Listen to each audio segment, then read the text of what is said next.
What is up, everyone? We're back for the number one of the top five new brews for Bloomburrow.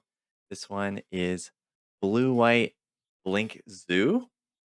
Why is it called that? Well, in Hearthstone, I know it's not Magic, but in Hearthstone, there was an archetype called Zoo, where it was a mix mash of all different creature types that worked together to give you some interesting synergy, and most of them had good enter the battlefields effect.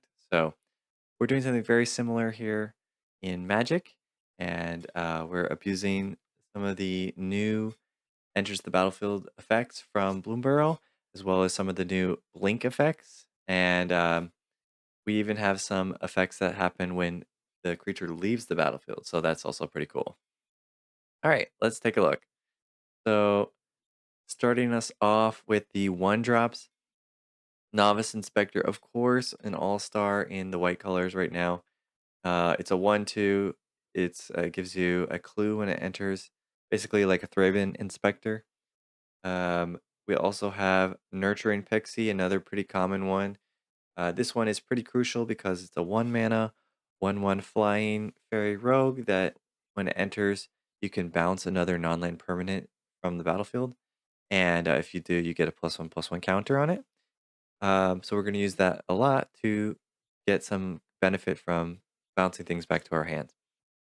We're also trying out two of Mockingbird. This is another pretty cool new card from Bloomburrow. Basically, it can enter the battlefield as anything else from your side or the opponent's side, and you just have to pay some mana equal to the creature's costs, equal to or greater than the creature's cost that you want to copy. So, just off the bat, it can come in as a Novice Inspector, and then if you want it to come in as something larger later, you can pay X equals 1 or X equals 2 or things like that. So it seems like pretty decent. It also works out pretty decent with Nurturing Pixie because you can bounce back and then get something bigger later. Oh, that's not too bad either. And then in the 2 mana slots, we are playing kind of the normal Resolute Reinforcements and Case of the Gateway Express as removal and to go wide strategy. But a new card in the 2 mana slot is the Dowerport Mage. So this is one of the key cards of the deck. It's a 1/3 Frog Wizard for 1 and a blue. And it says whenever one or more other creatures you control leave the battlefield without dying, you draw a card. So because we have bounce effects and blink effects, we're going to end up getting cards just by bouncing our stuff. And almost everything has an ETB effect, so we'll also get the benefit again when they re-enter the battlefield. On top of that, Dowerport Mage does also let you bounce something for 2 mana, so that is an option later on in the game, though probably you won't do that very early because it would be too negative on tempo. All right, and then 3 mana slot, we got Sanguine Evangelist. Again, another pretty staple white card.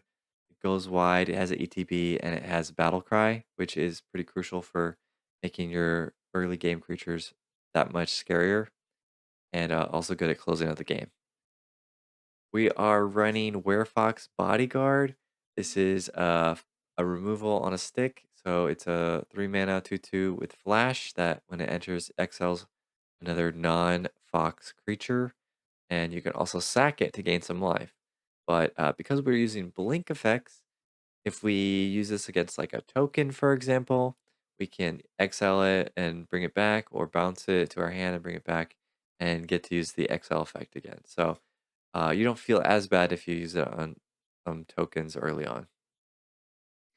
And then this is kind of the big difference of this deck versus other white and white blue decks that are currently being played, or even the Boros ones, is that we're playing some 4 drops. So we got Beza, Bounding Spring, very solid 4 drop with a really good ETB.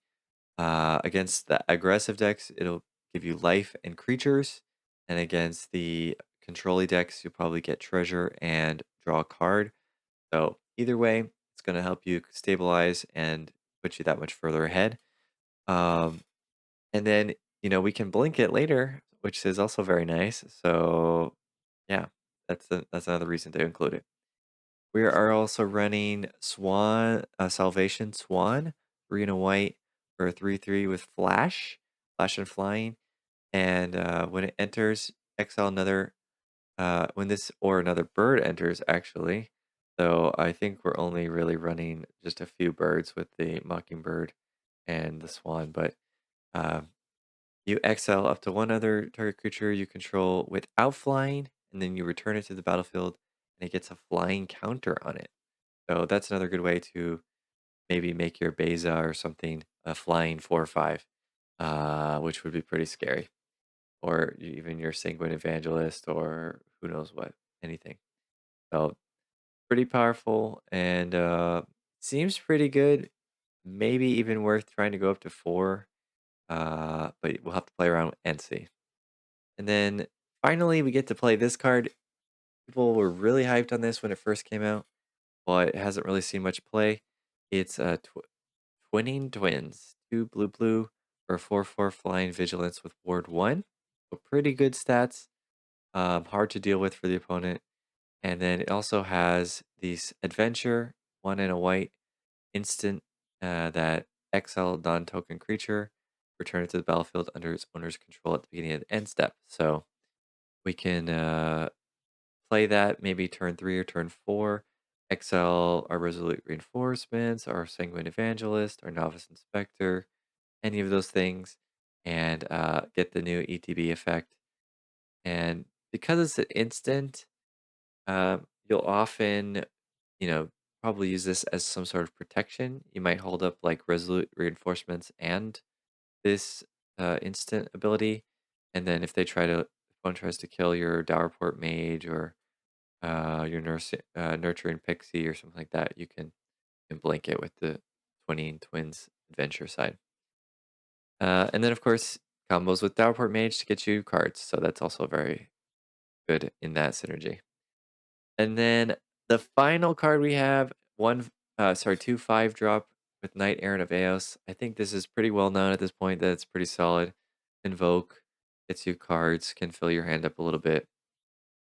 Um, I almost wanted to cut it because uh, we got so many 4-drops, but it's just so good at getting you cards, and we already kind of go wide a little bit with the Sanguine and the reinforcements. So I think it was worth just keeping a couple in there so that you can refill. Lastly, with the lands, we actually got a pretty big upgrade with the Fountain Port. Since this deck makes a lot of tokens, you can just turn them into cards, mid to late game. Just 2 and a tap, and you get a card from your token. So that's pretty solid. You can also make tokens, and you can also make treasures, though not really sure if we would want to do that in this deck. We also get to run a Lilypad Village. I'm just got the one of it because it's blue and we don't have that many blue creatures. But it's basically just an island as long as you're casting creature spells. But you can also use it to surveil later on in the game. And that's about it for the main things to mention about lands. But you can kind of see the idea of the deck. Put creatures down, go wide, get some ETB effects, and then blink them and draw some cards. And hopefully it will be similar to how the Boars gameplay is, but with a little bit more value attached to it. So as long as you don't get steamrolled, I think you would probably win the long game because you're just drawing more cards, getting more value from your ETBs. So yeah, let me know what you think. Did I miss anything crucial? Do you think it will make waves in standard now that rotation has happened? Let me know, but I'm interested to try it out. And yeah, till next time, have fun and have a blessed day.